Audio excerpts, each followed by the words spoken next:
wabarakatuh. Hai semuanya, kembali lagi di channel aku, Maya Nilamsari. Yeay. Nah, kali ini aku mau ngasih tahu apa sih yang mau aku lakuin di konten aku kali ini. Nih, aku mau apa ya?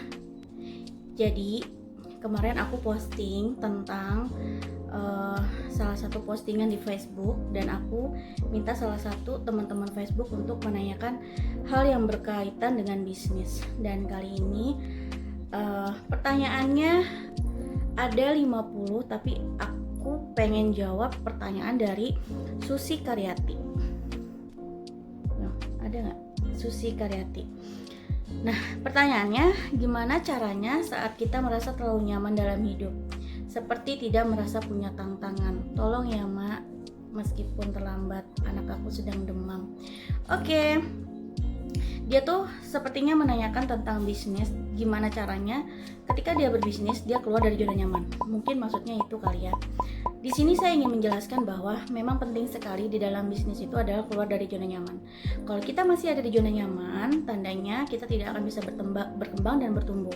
Karena penting banget kita keluar dari zona nyaman itu untuk apa? Karena memang kalau kita merasa ada di zona nyaman di dalam bisnis itu sangat sulit sekali. Kenapa? Karena kita tidak akan bergerak, karena kita tidak akan maksimal, karena kita akan malas-malasan.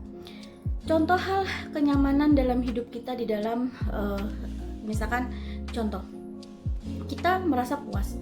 Kita memang harus selalu bersyukur. Berapapun itu rezeki yang dikasih sama Allah, kita harus bersyukur. Cuman bersyukurnya seperti apa dulu? Namanya manusia, jangan mudah puas. Bukan berarti kita tipe orang yang tidak bersyukur.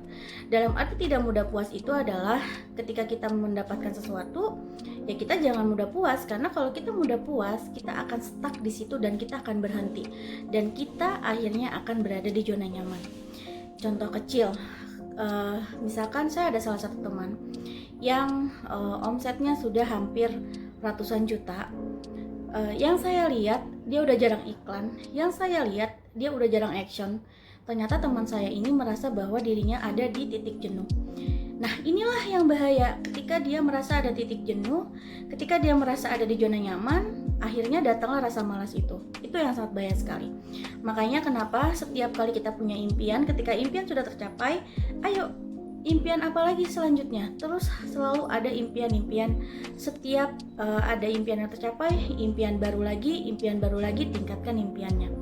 Contoh, waktu saya gabung di SR12 selama 9 bulan, saya langsung punya mobil. Setelah 9 bulan, saya ingin sekali punya rumah.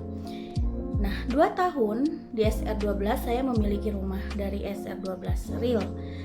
Dari 2 tahun itu, memasuki ke 3 tahun, akhirnya saya merencanakan mengumpulkan rezeki saya untuk umroh bareng orang tua saya beserta mertua, dan kita berangkat berenam.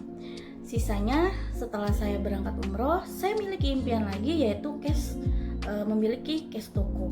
Dari cash toko itu apalagi terus saja. Namanya manusia, bukan berarti kita tuh bukan mengejar dunia saja, bukan berarti kita tidak puas dengan dunia yang ada di dunia ini. Cuman saya kejar dunianya Allah, atas ridhonya Allah, dan yang paling penting itu adalah ketika kita dapat rezeki, yang rezekinya itu dari Allah, ya udah kita keluarkan lagi untuk Allah lagi. Contoh, ketika kita dapat rezeki banyak, cobalah untuk sedekah dengan brutal. Terus kita harus lihat sekeliling kita, gimana keluarga kita, gimana saudara kita, sudah bisa makan apa belum, sudah tercukupi apa belum. Terus lihat orang tua kita, lihat mertua kita, apakah sudah terjamin hidupnya. Jadi kenapa saya di sini berbisnis dengan maksimal, dengan sekuat hati saya dan sekuat tenaga saya? Karena saya memiliki tujuan itu, karena saya ingin membahagiakan keempat orang tua saya. Dari sini saya ingin sekali next impian berikutnya, saya ingin memiliki tanah, ingin memiliki kontrakan, memiliki investasi yang nantinya ke depannya investasi ini untuk keempat orang tua kami. Disitulah kenapa kita harus punya impian, agar kita keluar dari zona nyaman. Ketika kita punya impian, ketika kita membangun, ketika kita punya harapan dan kita ingin mewujudkan cita-cita yang ingin kita wujudkan, ya udah, dari situlah kita keluar dari zona nyaman, kita bergerak, kita bertumbuh, dari situlah kita berpikir, apa yang harus saya lakukan? Saya nggak mungkin kayak gini-gini aja. Kalau saya gini-gini aja, saya akan tenggelam. Karena dalam hidup kita bukan lagi memikirkan tentang hidup, tapi kita memikirkan untuk orang banyak. Karena kita wajib memanusiakan manusia. Jadi itu aja saran saya, ketika kamu merasa kamu ada di zona nyaman, pikirkan lagi orang-orang terdekat kamu. Apa yang ingin kamu lakukan? Coba bahagiakan mereka. Contoh, mungkin kamu dengan apa yang udah kamu miliki, kamu udah merasa udah cukup, kamu udah bisa membahagiakan orang tua kamu. Contoh, yang biasanya kamu memberikan uang 1 juta hasil dari suami kamu, gaji suami kamu kasihkan ke orang tua 1 juta, tapi itu setelah kamu bisnis ternyata kamu ngasih ke orang tua kamu udah bukan 1 juta lagi, tapi 2 juta, 3 juta, 4 juta, ya kan? Itulah enaknya ketika kita berbisnis, ketika kita punya impian, ketika kita mau berkembang, hasilnya pun akan maksimal. Nah, itu aja yang ingin saya sampaikan, dan semoga buat Susi pertanyaan kamu bisa mewakili semua pertanyaan dari teman-teman. Kita semua harus keluar dari zona nyaman. Caranya seperti apa? Caranya kita harus punya banyak list dalam impian. Kamu tulis di kertas, kamu tempelin di tembok, kamu ingetin terus apa yang belum tercapai, kejar terus sampai benar-benar tercapai. Itu aja saran dari saya. Semoga yang mendengarkan atau yang menonton channel ini bisa bermanfaat dan bisa ambil sisi positifnya. Karena kembali lagi, saya bukan coach, saya bukan guru, saya bukan dosen, saya hanya mama berdaster yang memiliki sedikit ilmu yang ingin saya sharingkan ke kalian semua.